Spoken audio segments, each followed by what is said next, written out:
Hello, everyone! Yay! Superb! How's everybody?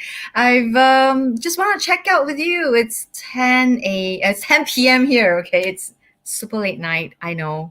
I know a lot of my friends are going to sleep because they are in with like the 5 a.m. club, so waking up soon at 5 a.m.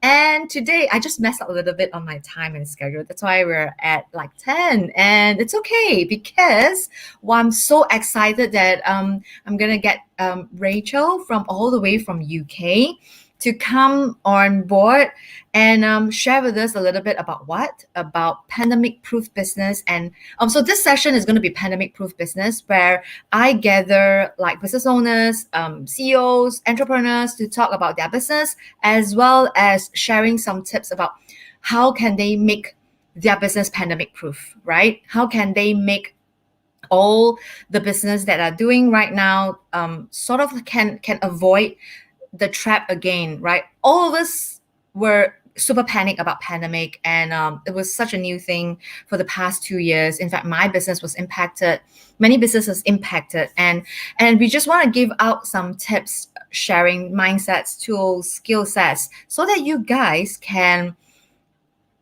get a hang of how can we do this better. Okay, lockdown is still happening in Malaysia. I'm not sure whether that's how's Singapore doing and how's UK is doing, and I always feel that the business model is very important, and it's ever important when you actually get something that is pandemic proof, right?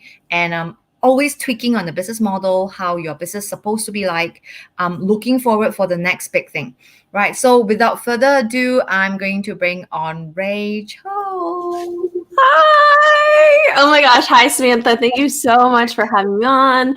Thank you for everyone watching live and watching the replay. I'm super excited to reveal all my secrets. Yes.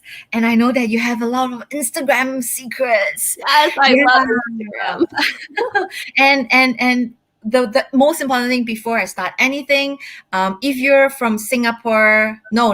If you're from Malaysia, give me a thumbs up, because I always used to start with Singapore. If you're from Malaysia, give me a thumbs up, okay? Just click on the thumbs up button. And if let's say you're from Malaysia, give Singapore, oh my gosh, I'm just getting confused. Okay, first, if you're from Malaysia, give me the thumbs up.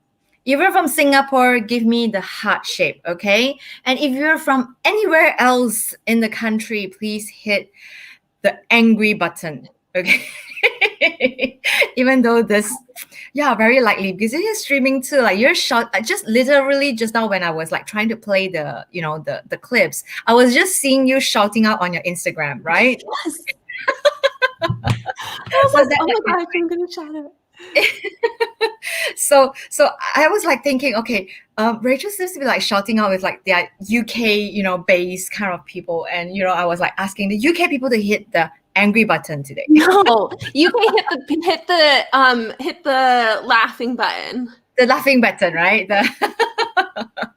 Yeah, whatever buttons you are, like, I just want you guys to like just let us know that you're there. Feel free to give authority to StreamYard. If let's say you were to post a comment, I can actually see your name so that I can call you out instead of calling you Facebook users. Okay, so I'm really honored that Rachel is coming on.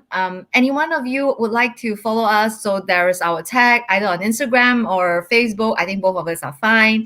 Rachel, so do you want to say hello to the audience in Malaysia and Singapore and probably in Asia? Yeah. And what do? You roughly, want to give a heads up of what you do? Yeah, sure. Thank you so much, Samantha. Hi, everyone. Thanks for staying up with us. I know we're going to be dropping some truth bombs about kind of like Instagram marketing today, so we will make it worth your time. If anyone follows us tonight, I'll totally follow you back, and I'm sure Samantha would too. So you can get some followers just by watching this, which is going to be amazing. I am Rachel Harrington, as Samantha mentioned. I live live in London. I'm from Florida in the States, so I do have an American accent. And I have started a wellness business called Well and Calm Studios. So I really, truly believe that everyone deserves to be well and calm. And I think when we're building our businesses, we get overwhelmed in technology. We get overwhelmed by all the different things we have to do and set up, and like, what's a lead magnet? What's a lead? Like, what's a funnel?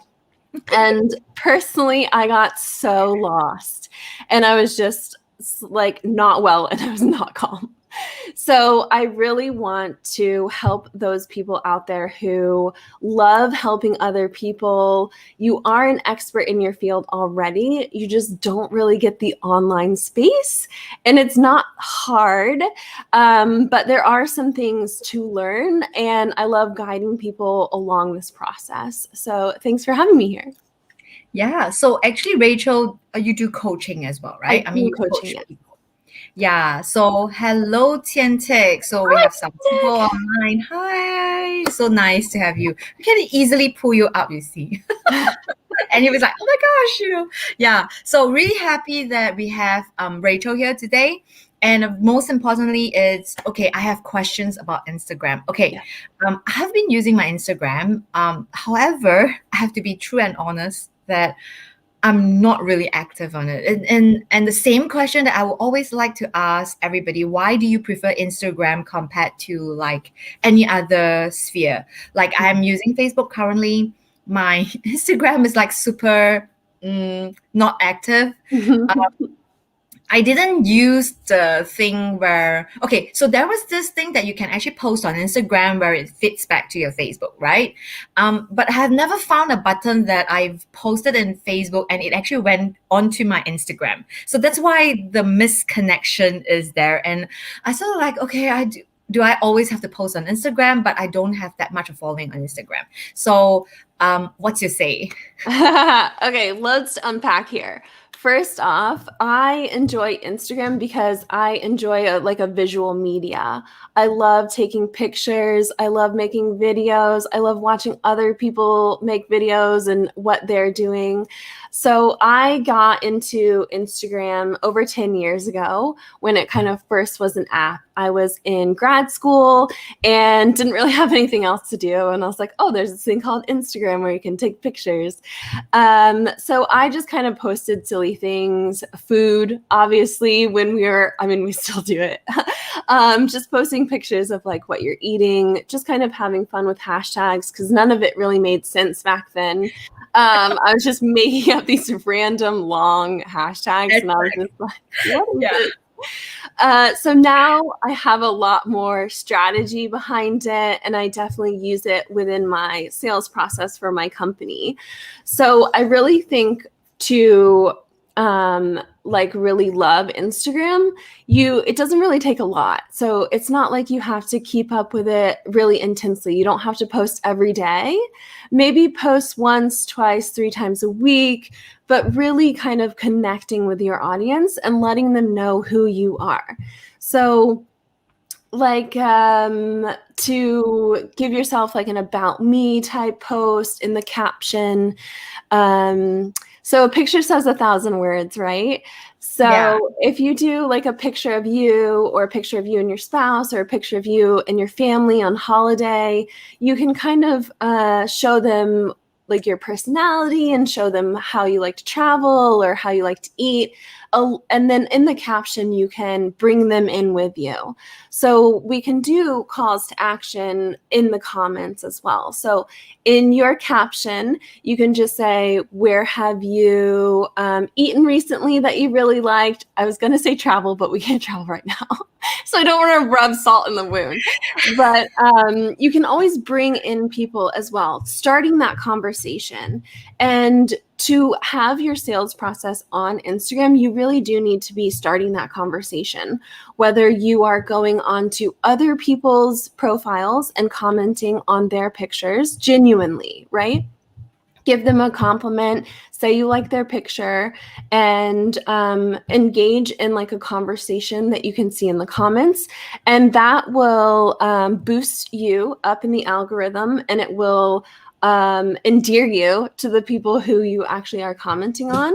So then you can build those social media relationships and potentially do collaborations and just really get to know the people who you are following and who might eventually follow you. Right. So, do you specifically choose people that are more famous to follow, or you were just genuinely following like people that you like? Like, is there a strategy to it?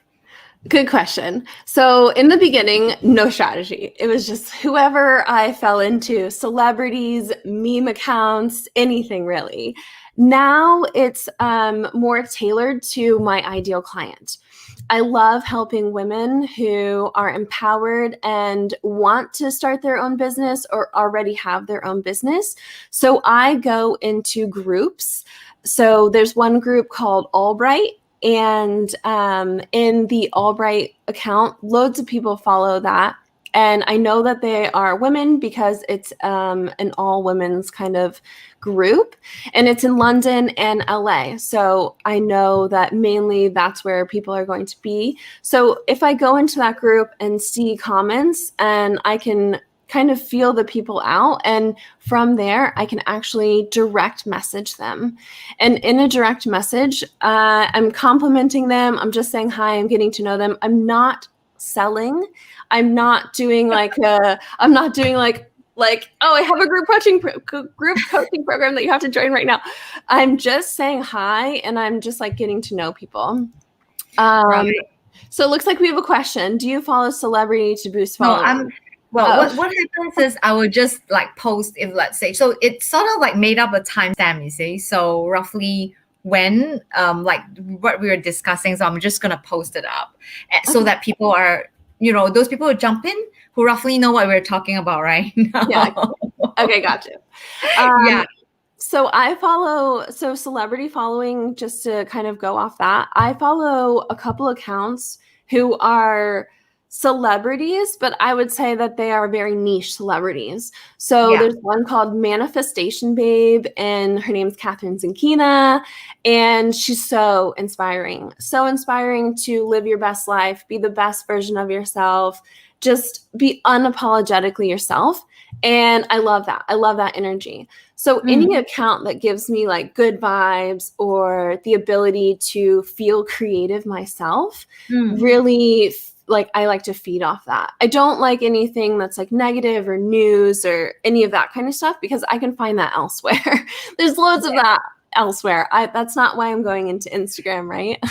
Yeah. So like for me, like I probably follow people like Tony Robbins and all those. I don't think it's easy for me to get a follow back because Oh, right. well, literally if you see Tony Robbins profile or those celebrity profiles, what happens is like they have a lot of followers, but they follow none. Like, 2 accounts, right? If you can see that. So I don't so that was one of the trick probably for you to increase your following, right? And another question, so since we're on Instagram, I sort of always feel that Instagram is for like people or anyone that can actually bring something online fairly easily for their passive income, for another revenue stream, because it's so accessible. Versus like me, I have to like set up a company, get something going, hiring, and get this whole thing off. Like, how did you first started when you don't really have a lot of followers? Like how do you first have that guts, to like start something and start telling people that, oh, okay, I'm finally doing this. That how can you like motivate those people who was really contemplating, and for those people who have been like on 10 years on Instagram but they have not really get revenue out of Instagram, but they were really buying products from other people. How can they go on a portion where they can actually start to generate some little, maybe some little additional revenue? Mm-hmm. Yeah, you're so right, Samantha. So it's hard if you are like brick and mortar or manufacturing or anything like that to start up your business. But being an online entrepreneur, a digital creator, a course creator, a membership owner, those things are very easily spread through social media and the online space. So if you do want to create some sort of digital product, be it a course, a membership, group coaching is one I love. And these things are really easily translatable to build your business with social media. So to build your business, I have a system called Grow, Grow, that I would love to share with everyone here tonight. So this is how I really got clarity within my Instagram. So because I was on for 10 years and I was just doing it for myself, I had no process to get the followers, to reach more people, to get my engagement up and all of that kind of stuff. So for the past couple of months, I've been very meticulously planning out how am I actually doing this. Yeah, So with no further ado, let me start the grow system for you. sure. So G starts with go to where your audience is hanging out. So I mentioned Albright earlier. My audience, my ideal client would be following Manifestation Babe as well because they're high vibe. They want to be an entrepreneur. Maybe they don't know where to start. And that's really the people I want to help. So think about that within your own business as well. So where can you go that people are already following that person? So you can follow that person, you can comment under their posts, you can see who's commenting under their posts, what they're commenting. This is really good market research for you too, because you can see what problems they're having, how you might be able to help them. And this is where you also can go into DMing them and kind of that process as well. So that is G. And R is rethinking your strategy. So this strategy is like how many times are you going to be posting? What are you driving toward? What link is in your bio? What does your bio actually say, right? So in your bio, we need to have your name. So we need to know who you are. We need to be connected to you. We want to see your face. People buy from people, right? So I want to see your face in your profile picture. I want to know who you are, what you do, maybe some emojis, maybe not. Just depends on if you like emojis. And then I want to see a link to how I can know more or what are you driving me toward. So those are really important when you're thinking about strategy and thinking about people to kind of come into your business, or maybe you're kind of selling some sort of affiliate marketing, something you can be really driving them toward your end result for them. So that is how you view the strategy. So that's rethink your strategy, and that is R. Next, we come to O, and that is organization of your posts. So typically, this is kind of where people fall down and they get really in their head about a perfect profile or what to post next. Do you feel me? Yes. Okay, let me just share a little bit of like why I get so freaked out about it because I Yeah. was really following like an Instagram guru about how your Instagram layout page is supposed to look like. So if you guys don't know how Instagram look like, so it looks like bricks, right? It has like 3 columns and like your rows are getting entailed. And I was like really excited to post on that day. And when I posted, I just realized that, dang, I'm supposed to be posting a quote today, and it's not a picture, and it sort of like screwed up my layout. And I was like, no, I wanted to say something, and I can't, on that moment, I can't. So it's like, okay, so what am I gonna do? I have to delete the post. I post up a quote, and I post something else. That was really driving me crazy. Seriously, I was like, really. Okay, that's it. I'm not gonna do it anymore. Yeah. Okay. Here's my trick for this. Samantha, take a deep breath with me. Just let it go. Whatever you post, just post it, right? Like, I need to do that again. I need to do that again. Deep breath.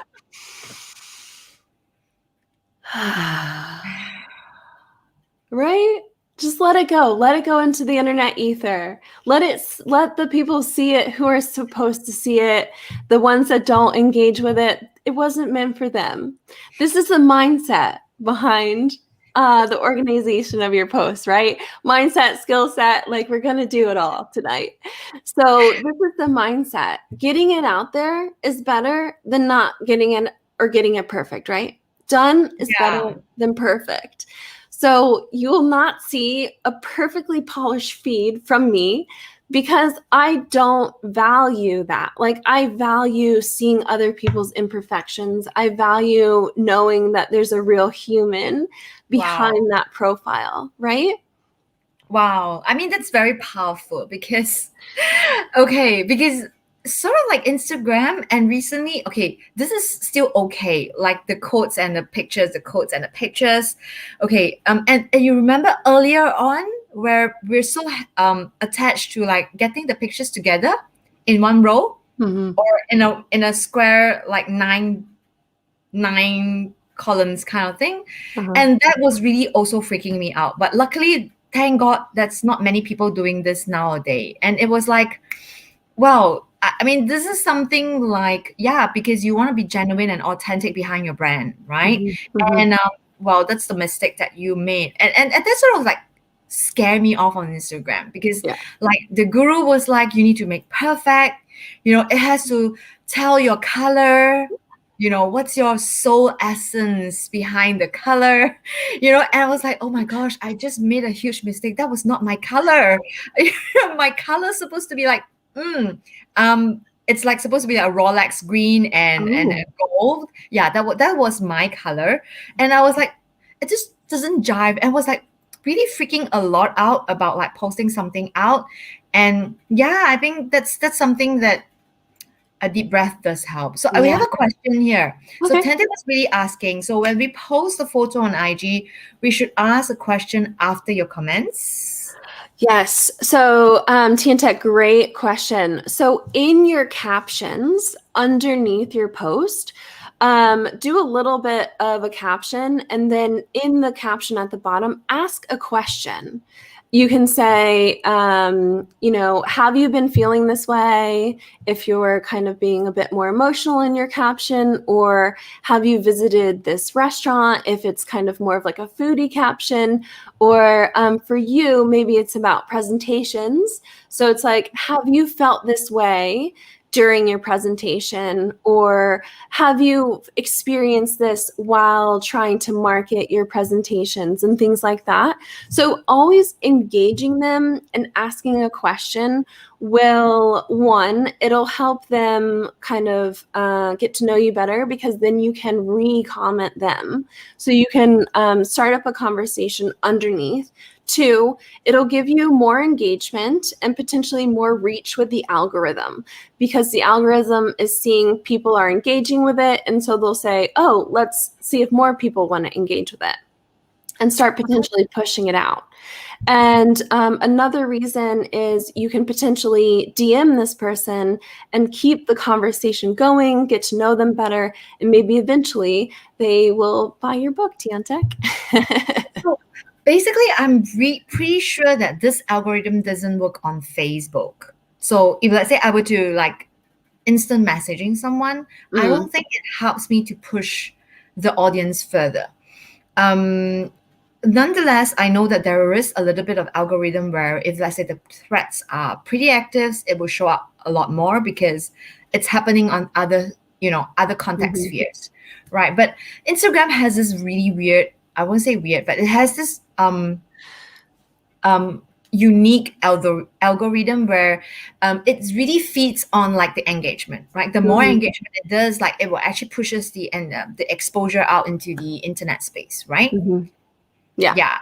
So that's where hashtags come in as well. So some hashtags have like a couple thousand, and then you get tens of thousands, and then you get millions and millions. So Yeah. the hashtag strategy here is you can use up to 30, and you want some small ones, some medium ones, and maybe some large ones. Why? Because when you have a hashtag that relates to something, it goes onto an explore page. And the explore page is where other people might see you because they're exploring this page. And so they might be pushed your content. And so by using the algorithms and by using different sets of hashtags, by using the hashtags and using different sizes, you can potentially get pushed to this explore page.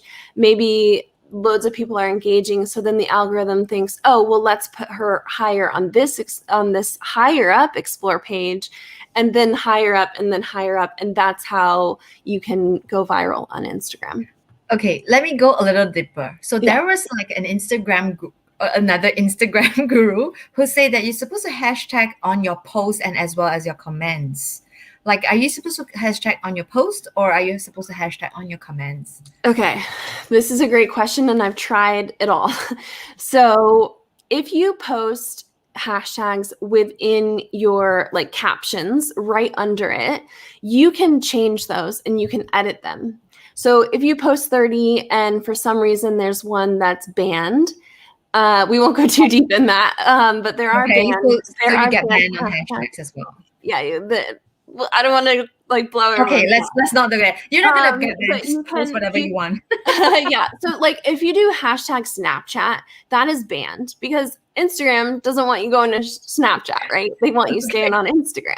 So don't Right. do a hashtag that is potentially not in Instagram's favor. That's how I think of it. And if you were to accidentally do one of those hashtags, but you left it in your own comments, you have to delete the entire thing. So you can't edit your comments, but you can edit your captions. Oh, so was it an algorithm that you can't edit your comments on Instagram? Which I have no idea. So you Okay. can only delete your comments. You can't go back and edit your comments. So if all of your hashtags are in your comments and you've accidentally used a banned hashtag, then none of your other hashtags are going to work. Yeah, I see. Okay, that's cool. Well, what's better than asking someone that has tried it all, right? And Yeah. and I remember like I'll just simply made some hashtags out of it and like that's so dumb.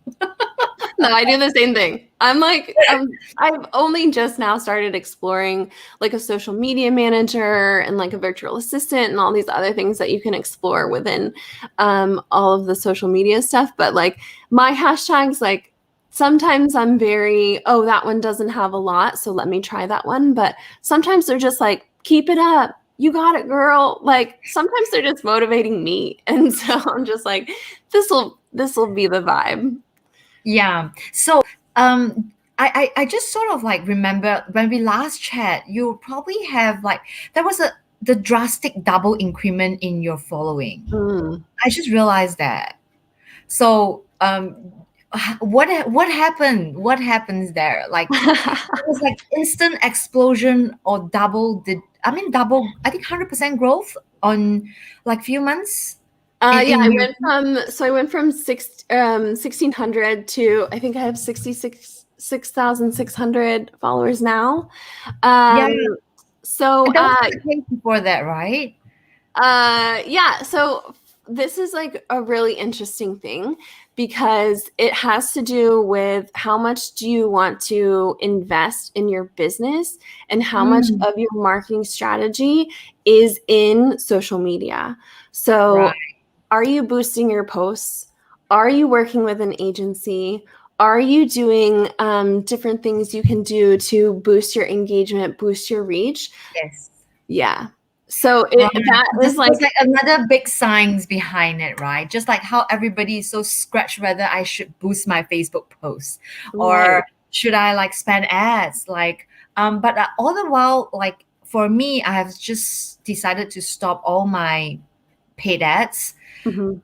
and I've decided to just do it organically. Mhm. Like it just came to me that I want to do like real audience, Mhm. like real engagement and real reach. And so I was really also trying something out on Facebook right now.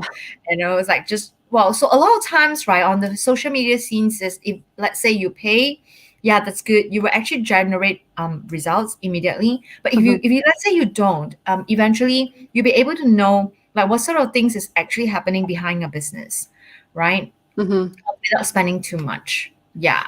So Yeah. that's my take. Yeah. I think with the difference between organic and paid marketing is when you like keep doing organic, it's a bit slower. You'll get more quality leads probably. But with paid advertising, you can do it very fast. And don't do it until your message is clear, your bio is clear, you have a So link leading them somewhere that will make you money. Don't put the money in if there's no process to recuperate the money. And I think that is like my number one thing I had to learn with paying for like advertising and marketing and things like that is my message clear? Is there a way to recoup my money? So actually, I still have my like books of accounts here because I'm trying to recuperate from the ad spend on Facebook. And I was like, I really need to get it back, you know. And yeah, it's very true. If anyone were to start a paid advertising, it's so much so important that you need to have your ideal clients, Mhm. you know who you want to target, Mhm. um, like how are you going to start getting actions from them, pulling out a credit card to actually pay you money. Mhm. If we don't get that, it's might as well just starting to get attention through organically. Mhm. That's how I learn through my painful lessons actually. Yeah.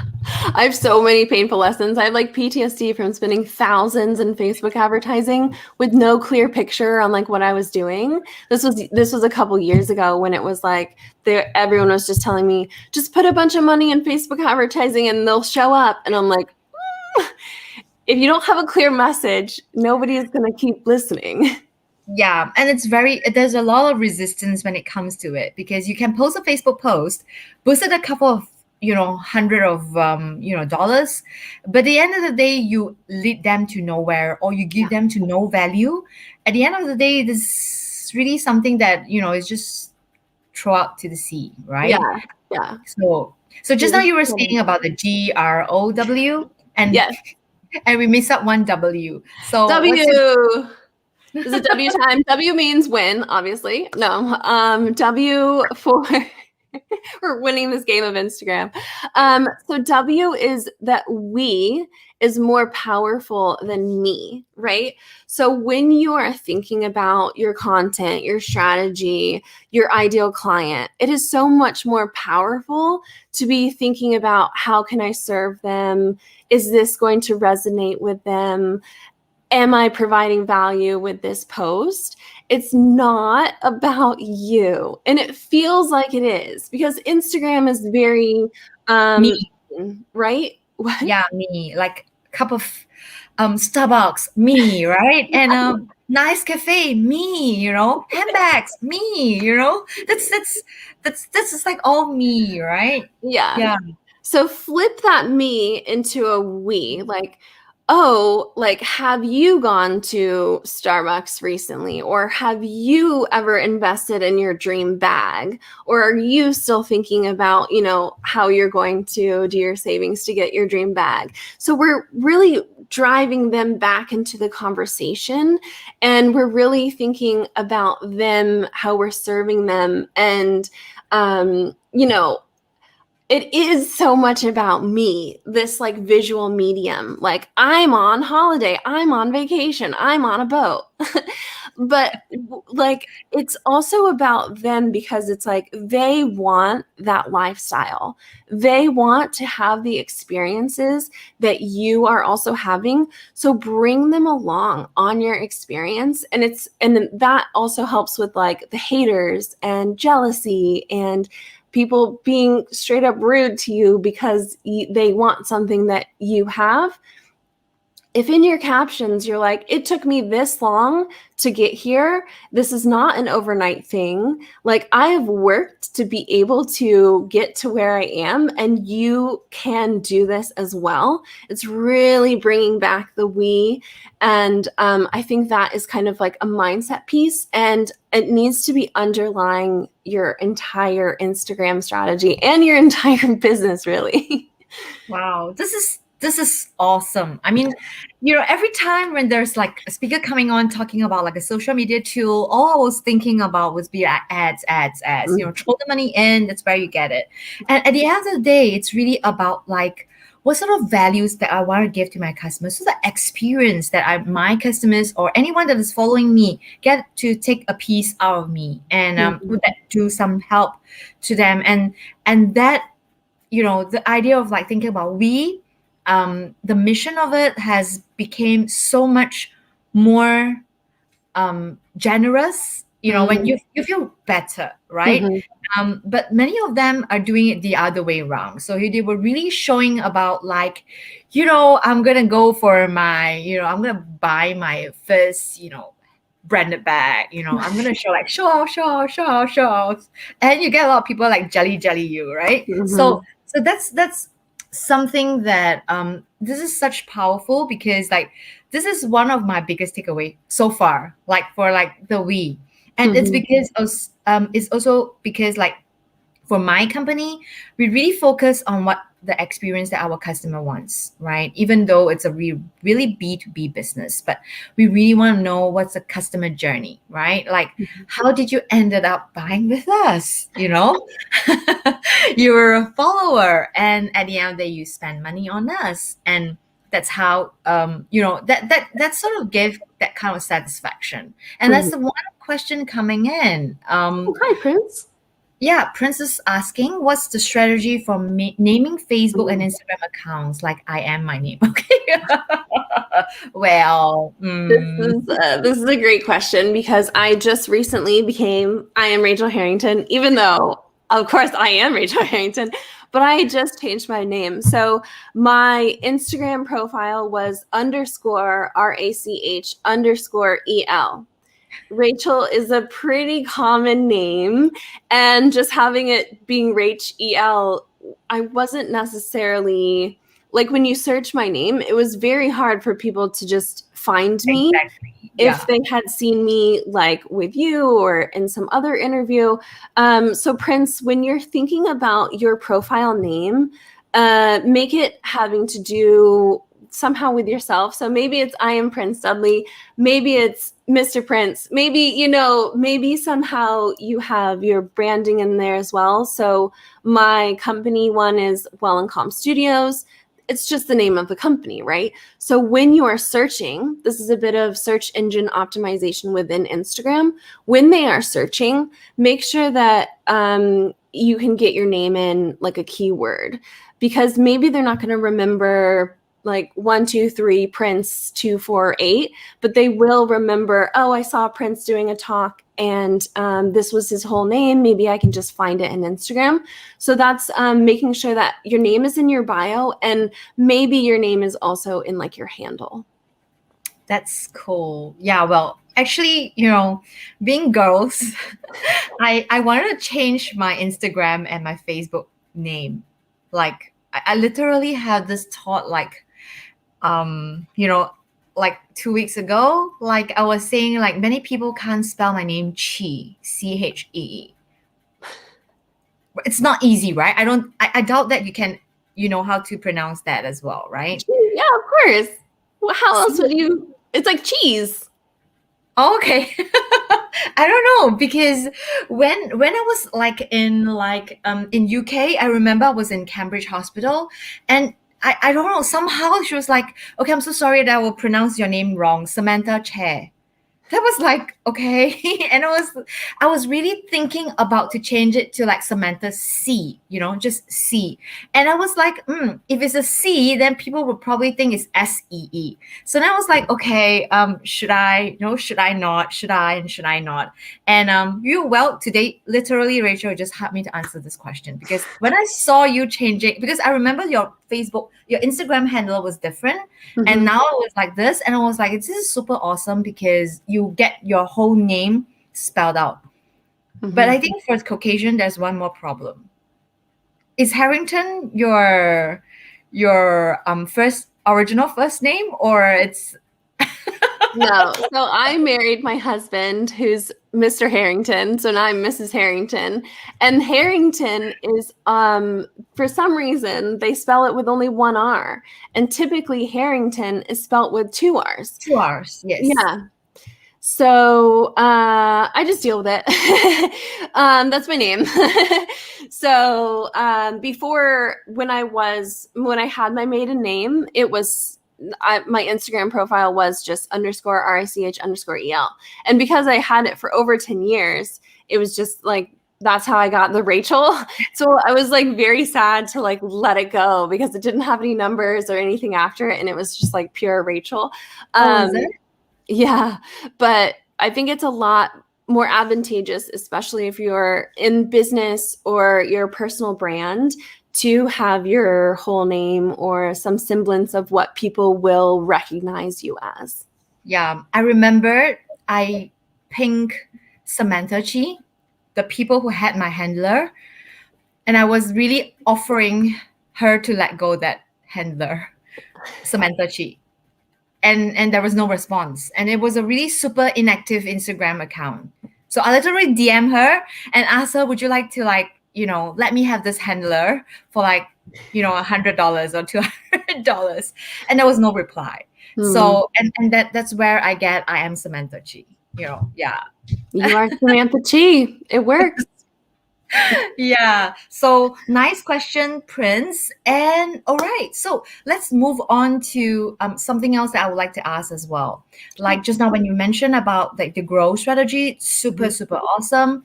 And is this business for everyone? Is this Instagram business for everyone? Or is there a preference for who? Or is there, if let's say I'm in a B2B, is it possible? But my take is it's for everyone. I can still post machines on Instagram, even though it may not look as pretty. But I've been seeing quite a lot of people posting some mechanical stuffs and industrial stuff online as well. So what's your take? Okay. So my take, so with your business, Samantha, that is like straight B2B manufacturing, I think a lot of times when people see how it's made and the behind the scenes, people really get into that. So like this process to this process to this process makes your end product that we are putting in the hands of other customers. So I think it really does work for businesses, and businesses can really connect with their customers as well, especially if they have some sort of person in the DMs managing like what messages are coming in, where they're being hashtagged, where they're being mentioned. So a trick that I do for my business and other businesses is when I am in a cafe or I've bought something from the company and it just happens to be in my Instagram that day, whether it's in a story or whether it's in the actual post, I tag them. So like I tagged you earlier, but that's more person to person, but I tag businesses as well. So if you go to my profile and you look at some of my pictures and you hold them down, you'll see that there's tons of different businesses tagged. Adidas, Nike, like anything that I'm wearing, I'll also tag. And then those businesses will sometimes repost that image as marketing for themselves. So it's kind of guerrilla marketing, just taking it underground a bit, but then you get more exposure by helping out their brand. So in that way, it really is suitable for most businesses. Is it suitable for most people though? And that's a different question. Yeah. Yeah. So I think Instagram is really suitable for something very visual. And it's also for audios. Well, I can always think that even sounds can be visual, right? I mean, even smell, sense, taste, they are all very visual. It's how you actually put those things into appealing or eliciting emotion. So we have been like yesterday, there's Facebook guest. So also it was a funnel guest.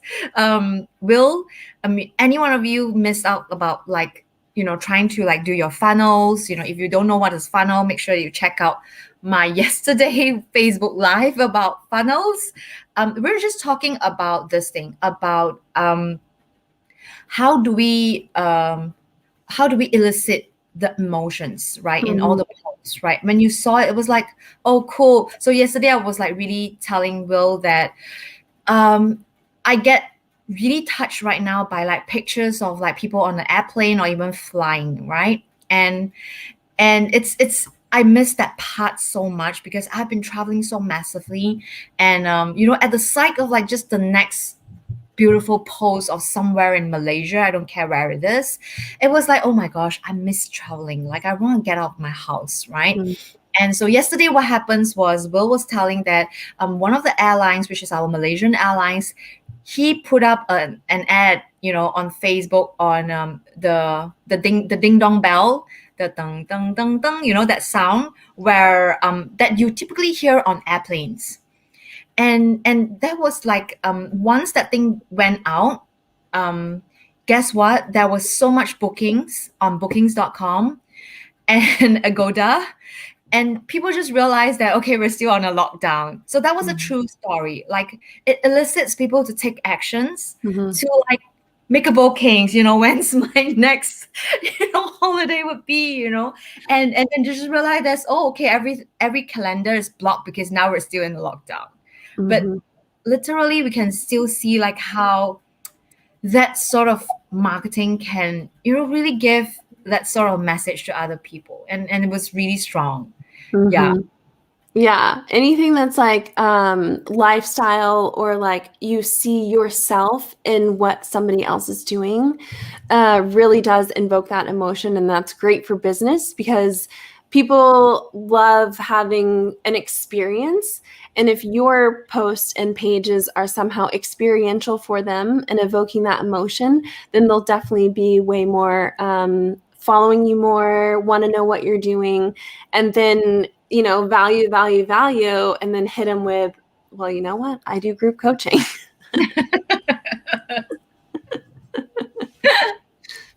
Yeah, so that ends up with sales, right? I mean, Mhm. in Malaysia, to be very frank, I've seen a lot of us doing small businesses on Instagram, being like cakes, traditional delicacies which Malaysia has, a lot of them, and they sell a different price on Facebook versus Instagram. Frankly speaking, Oh, the reason being, it's because I feel like Instagram has this posher yes. kind of like Prestige. tastier, prestigious Yeah. kind of, even just this is just food, but the way they present it, you will never get that kind of price tag on a Facebook. Hmm. I just sort of realized that if it's a piece of clothes, you post it on Instagram, you probably sell like $10 more than the ones that you are posting it on Facebook, because it's just different in terms of visual. It's just different in terms of branding message. Hmm. And are you bringing this on? Is the same algorithm? I'm not sure whether they have explored anyone on TikToks, but do you think it's very similar as well as TikTok? Do you think that? So Reels, Instagram Reels and TikTok are very, very similar. So Instagram put out a new way of interacting, and that is Reels because of the growth of TikTok. So if you do Instagram Reels, you will be totally, totally boosting yourself. The algorithm goes absolutely crazy for them. They want you to be using that feature. So in that way, TikTok and Instagram are a lot alike. TikTok, what I see more is personalities who are funny or can dance or just have like really, yeah. TikTok has a taste for like the weirdest people. Yeah, it's like the everyman. The It's like, Yeah, yeah, it's like they want, right. I just realized that they take like the most normal person that you Mhm. can do something, or you do something really funny, or you were really out of space, and they liked it. Yeah. So for this is how I see it. So for your Instagram profile feed, a bit more polished, a bit more strategy, a bit more like your columns of what you talk about in your business to take them on the journey. Your stories, they're fun, they're everyday, they're slapstick. Your reels, you have 15 to 30 seconds to just capture someone's attention that you probably don't know because it's being pushed out so much. So go hard, go big, or go home. They might flop, or they might get, millions of different views. So I think Reels and TikTok alike are just explorations of your own creativity. Don't get in too much of your head about the editing process, or like, oh, that beat didn't hit that edit or that cut, because at the end of the day, you're going to make another one. And it is such a consumable way of like doing these videos that the more content you can put out, the more reach and the more impact you can have. Yeah, I think to those people that are struggling with like posting out your first Instagram live, I don't know, shout outs, stories. I don't know. I don't care what it is, but it's very important to just post, right? I Mhm. mean, let's start with something, because probably when you just started, you don't really have a lot of followings, right? Yeah. And it's nothing much that you should care about, I would say, until you perfect it, right? And Mhm. okay, I have a very noob questions. What's the real? Okay, maybe I'm asking for a lot of people as well. Where is the real? Yeah. So the reel is if you go into your profile, All and right. so if you go to the plus button at the top. So did we go Okay, here? let So me just try it that way. Okay. you see that Yeah. plus? Okay. And then, so I have all of these options. I can post, I can do a story, I can do a highlight, an IGTV, a reel, a live, or a guide. Oh my gosh, we're not even Hey, going into that. I don't have that. Do you not have reel? I don't have a reel. So I don't have anything next to my like the three lines. So you don't have a plus? Can you do stories? I can just, oh, I have this plus on my profile. Go to the plus. Right. Okay, I'll check that up. But I really don't have that plus sign onto next to the three lines. So you have the three lines on the top left, right? Top And right. top right. But I don't have anything else on top of that. That might be because of where you are geographically.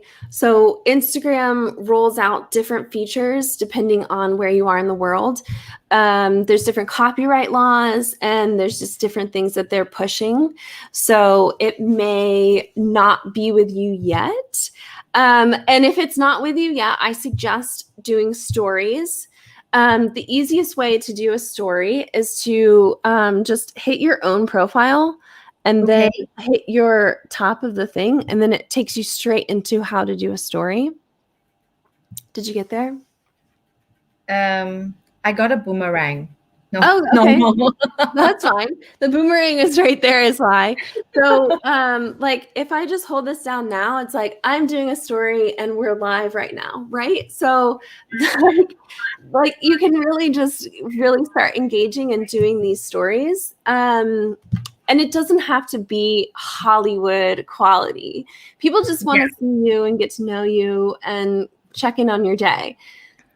So I was really looking at my statistics on my Instagram. It's been pretty sad, and I guess I know why, because I've been like posting quotes for all along, and I have not been posting any lifestyle stuff. Yeah. You want to So see I'm your gonna face, not change just a that. quote? It's sort of like it's pretty boring. If let's say you go onto my Instagram, you don't see my essence, right? You don't really know Mm. what Samantha is doing every day. Mhm. She's just like posting out like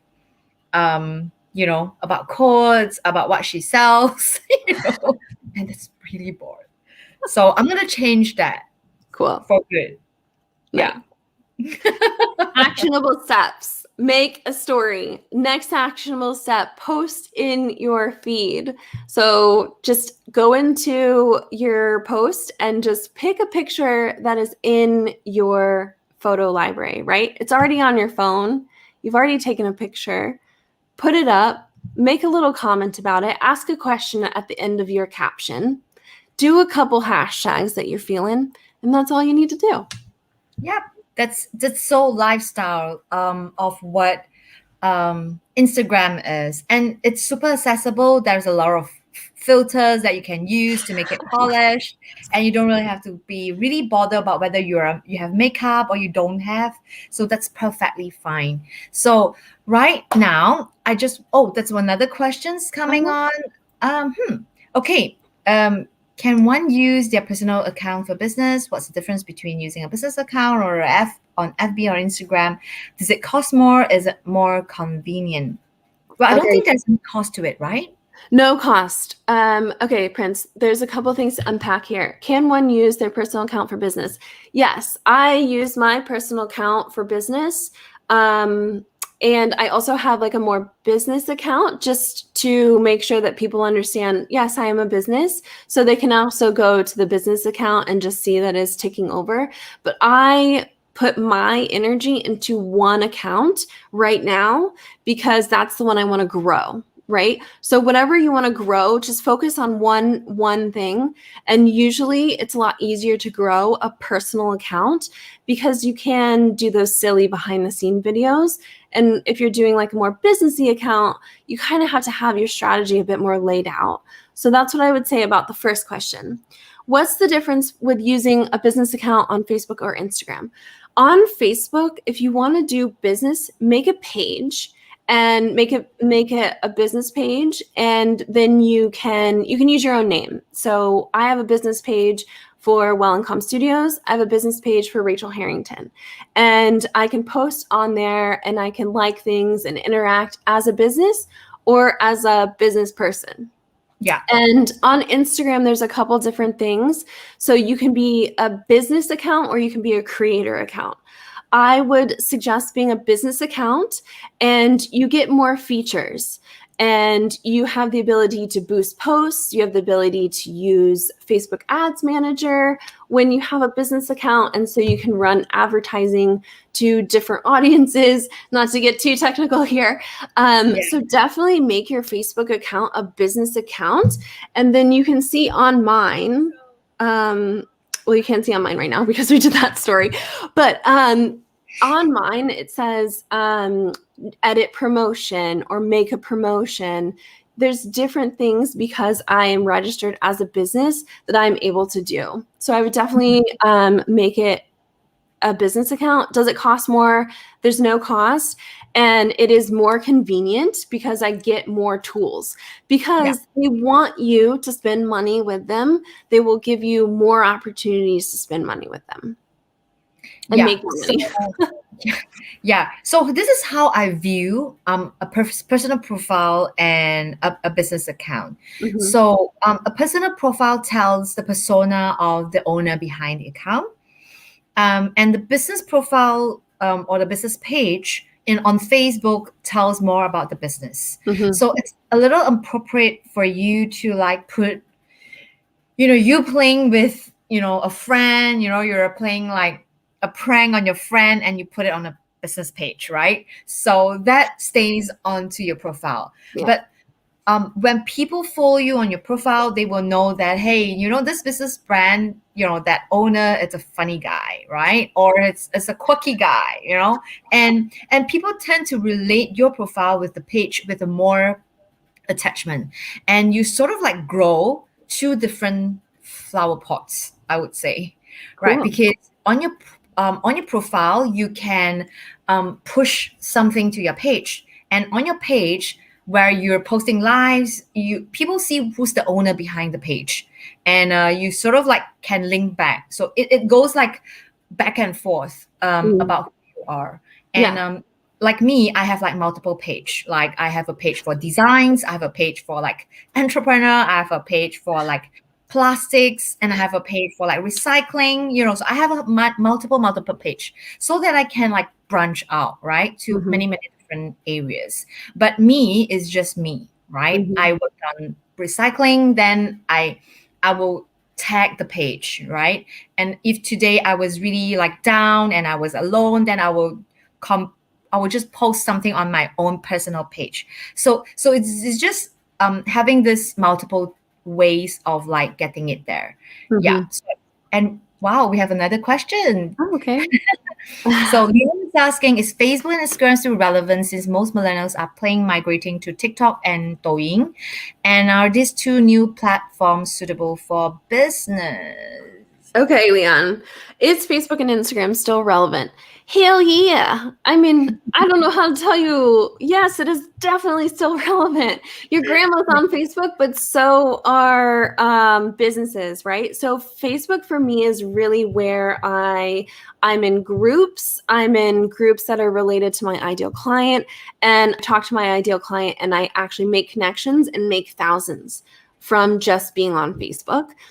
Instagram, super, super relevant. Gen Z, there's millionaires, Gen Z millionaires on Instagram, just like TikTok, right? So they have millions of followers on Instagram and do giveaways and affiliate marketing and tons of different commissionable things that they're doing to make money. And this is like the younger generation, younger than millennials, right? So I don't think that it's necessarily a migration away. I think it's concurrent. So I think you can have a TikTok, you can have an Instagram, you can have a Facebook, and they're all meant to do different things. They all entertain you in different ways, and they're all kind of a different vibe. Yeah. So Facebook is like the old vibes, right? Yeah.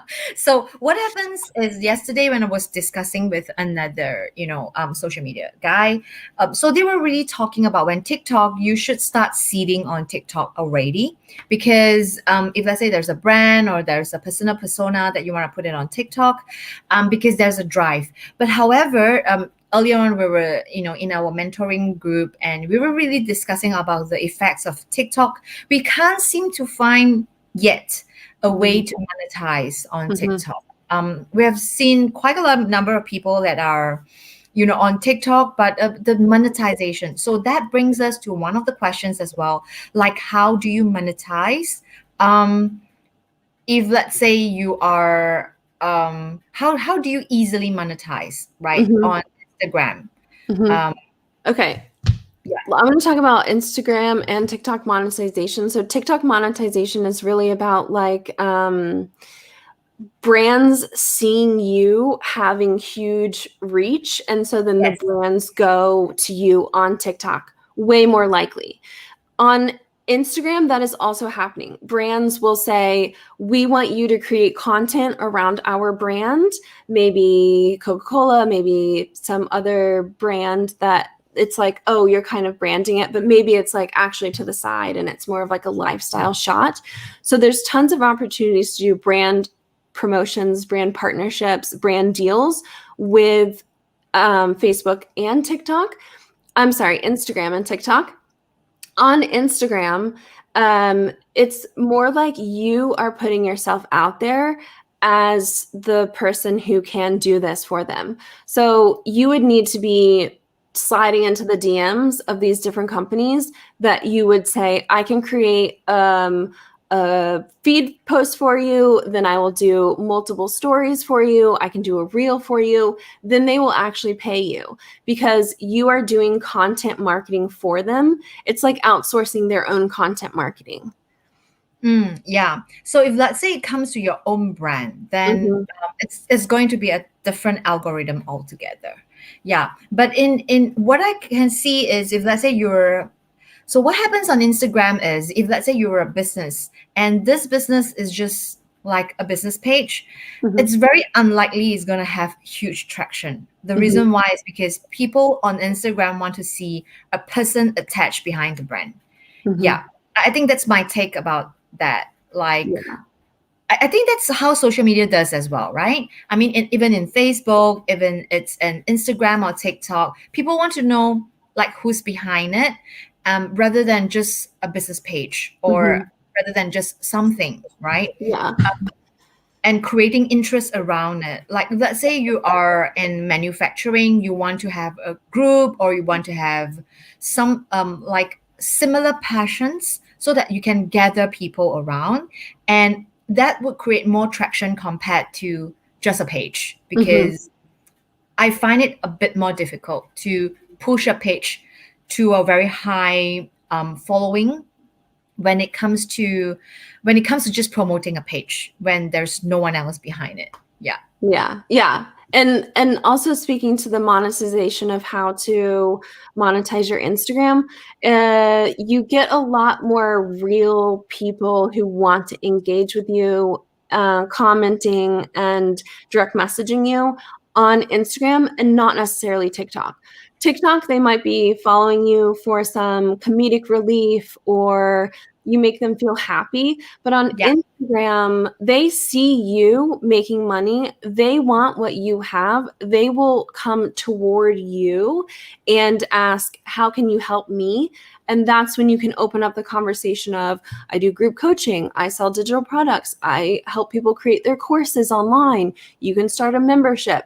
So that is how personally you can also monetize if you don't want to be like a content creator for other brands.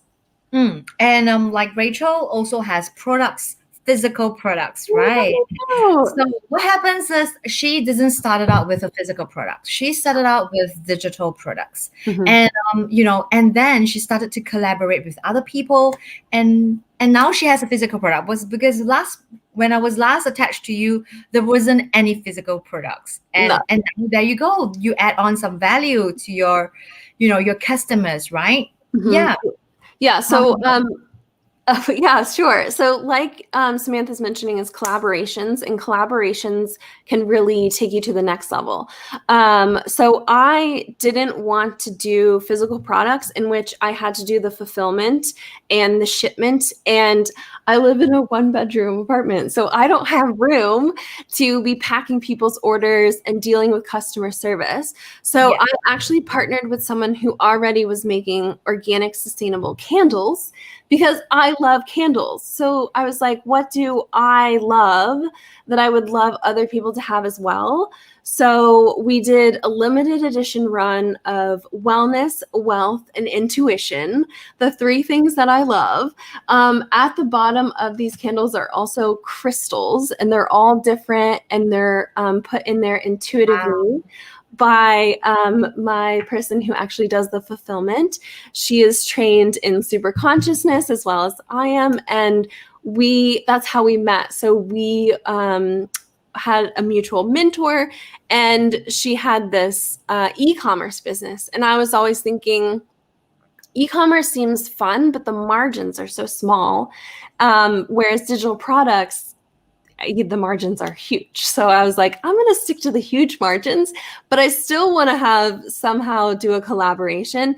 And so that's how I was able to actually start a physical product line as well, by making connections, building relationships, and kind of having something to offer as well. So, like, I did the design and the intention behind it, and she does the sourcing of the product, the shipment, and all of that, all the headache stuff. I don't have to do. Super awesome. Super awesome. Because you were just telling me early on before we came on stage, and you were saying by burning the candles, and you made a huge deal, right? Behind it. And you know what? I really like the way Rachel put things into meaning and purpose, right? If it's just not a normal candle, okay? It's not just a normal candle, right? It has a crystal in it and has an intuition in it.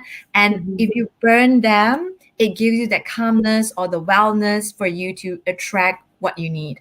And it's it's always something that marketers always have to do, right? To put like a meaning behind it. hmm Yeah, so these are actually intention candles. So you set the intention, and the intention's already set for you. So this one's wellness. I burned the other one, as mentioned the other day, it was wealth. And my intention was to feel abundant, feel wealth all around.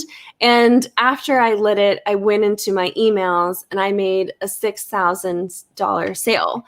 Well, 6,000 pounds. So it was $8,500 US dollars. And it hadn't come through.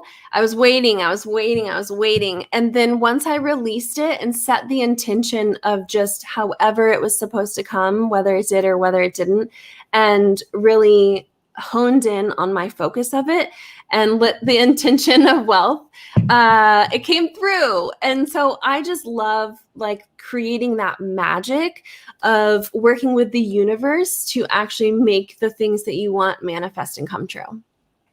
You know what? I have been like putting down my meditation for so long, and you guys probably know that I do hypnosis, and I do tons of like the aura stuffs and the energy stuffs, but I have like been putting it out for so much.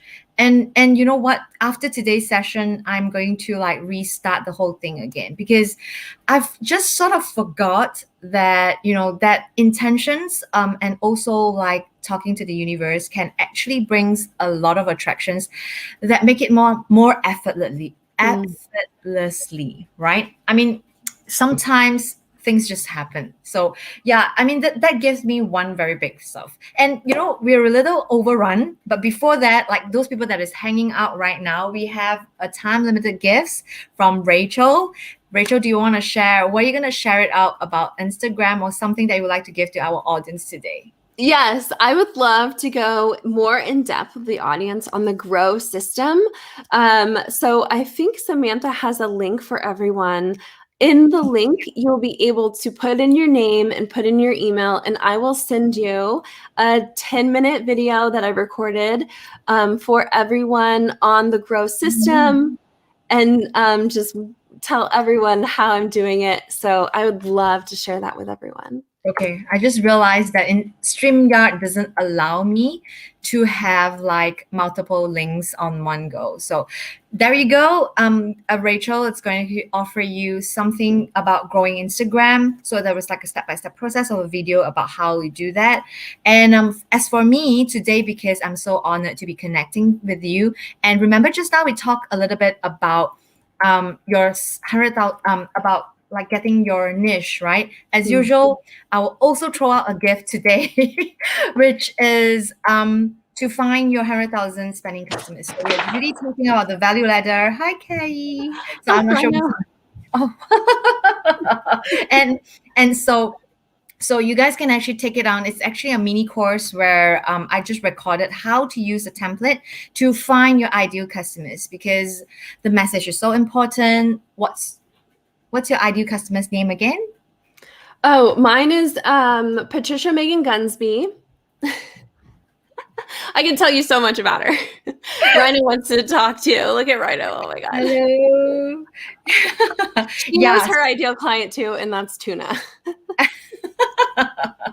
Yeah, so it's so important when it comes to marketing or even sales or even crafting the business model to know who is your ideal customers. So if you have problems like really looking for the ideal customers, do check out Rachel, do check out the gifts that I'm offering. So for mine, you have to enroll.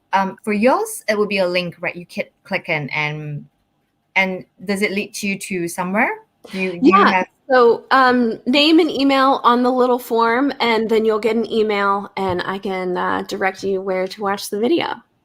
Cool. Very awesome.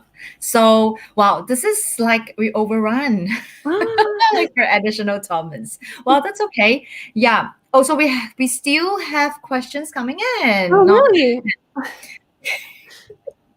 Hey, you don't want to sleep, is it? in a Malaysian slang, you guys don't want to sleep. Okay, Prince is saying like, do you patent or copyright your digital products? Does it take any extra legal effort for digital products? Is there a way for a customer to opt in prepared terms on Instagram or Facebook? Okay, so patenting and copywriting is a level at which you will eventually get, but in the beginning, do not let copywriting and patents stop you from your producing and putting things out in the world.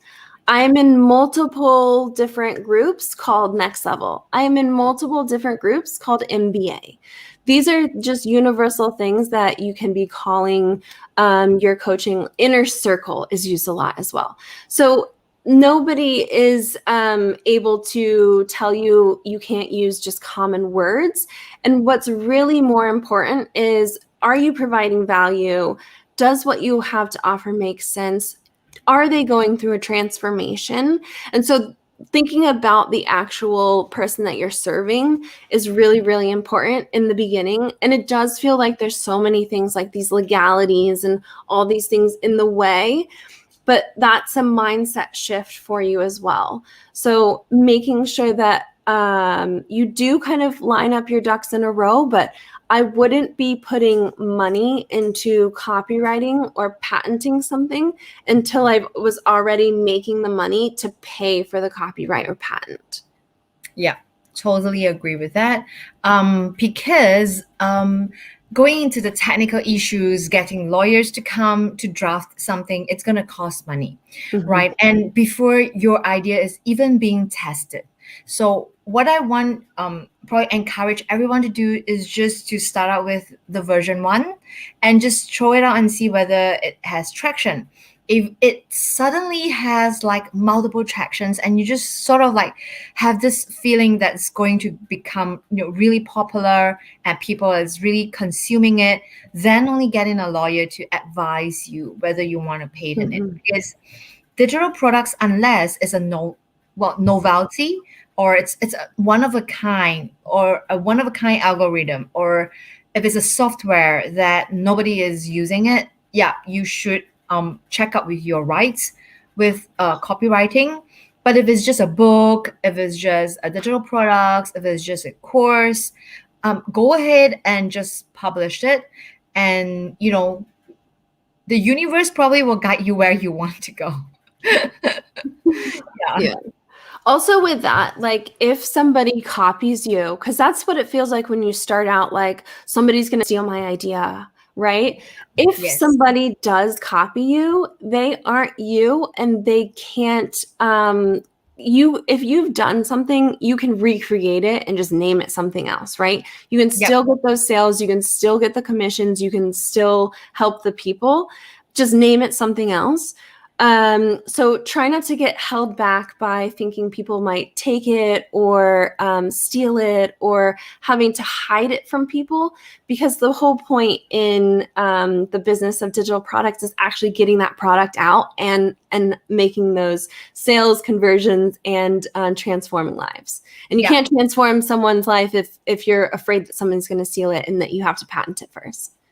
Yeah. So I would definitely think that if it comes to a digital products, it's going to be I'm pretty sure a lot of things are not unique anymore, because the concepts, the theories are pretty much the same. It's just that you are you, so you attract different people. So I have clients attracted to me.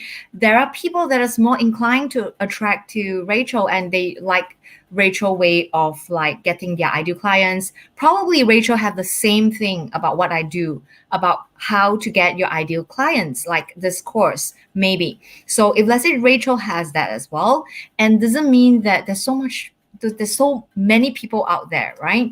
And some people are just more inclined to like learn with me, or some people are more inclined to learn with Rachel. So it's and that you get the world better, or in a better place and space, because you just share out some massive value of what you know. So that's so much fun about digital product, right? Yeah. Rachel? And it's not mutually exclusive. Like someone can work with Samantha, someone can work with me as well. And we're both going to be guiding them on the processes that we use and that really work for us. And that always usually starts with knowing your ideal client, knowing your niche, what's your strategy. But the way in which Samantha says it and has different resources, and the different resources I can provide, you can use all of them. So all of my mentors are saying the same thing, but they all present it in slightly different ways. And the amount of times I personally need to hear something before it sticks is loads. So definitely. And also, Prince, you asked about opt-in pages and things that were already created. If you go to like the terms and conditions on sites, you can pretty much copy that, change it to what is actually relevant to your product and you, and reuse it. So there's some legalities in there, but like the templates for these opt-ins and kind of terms and conditions are pretty much the same. Similar. Yeah, Yeah. they're pretty much similar. Mhm. So yeah, so what I would encourage Prince is to start taking action, and don't have to be bound down by all the legality, and all this the more headache stuffs. So I would really focus on the what Yay. can we do? So now what can we do for our ideal clients? What sort of transformation can we do for other people, right? Mhm. And once you focus in that problem that you can solve, while other things are coming seemingly way easier compared to we are more stuck to like me, what is going to happen to me, or what's going to bring, what sort of impact is going to bring to me. If we twist it around, it's way easier for you to make a lot more decisions. Yeah. Cool. Right. Sounds like we really have a very, very nice conversation. Like, last time around when I was talking to you, we also hit about like an hour plus. Yeah. So I'm really thankful for Rachel coming by. Thank you for And having me so much. yeah, I'm so happy for my audience as well to have like somebody to finally get to guide them on Instagram, and really hope that you guys can actually take a lot more back. And if you like to connect with Rachel, always go ahead and talk to Rachel. If you want to talk to me, always PM me. And Tina was saying thank you. So Aw, thanks, Tina, you're still Samantha. here. It's already 11. We Thanks should so all much. head to it, and you can see it bright and shine, in Rachel's place, and it's like okay. So yeah, so this is my very first time mistaken on the time zone. So I was really thinking it was like an 8 and a 3 kind of thing. So it's like 8 in the morning, 3 here. So I was really thinking 8 p.m. for me. It's gonna be 3 for you. So which is not my maths. Okay. So thank you everyone for joining me. I really, really enjoyed it. Thank you, Rachel, for coming by. And I'll see you guys next week on Friday. Well, I'm not sure who is coming up, but somebody is going to come up to share to you guys more. If let's say you are hit by the pandemic or your business is sort of impacted by the pandemic, do join my Facebook group called the Pandemic Proof Entrepreneurs. Go in there and ask questions. If there's anyone else that can answer, we will answer as well. And yeah, that's all. Thank you so much for the amazing. Bye. Yay, bye. Bye. Thanks so much, Samantha. Thank you.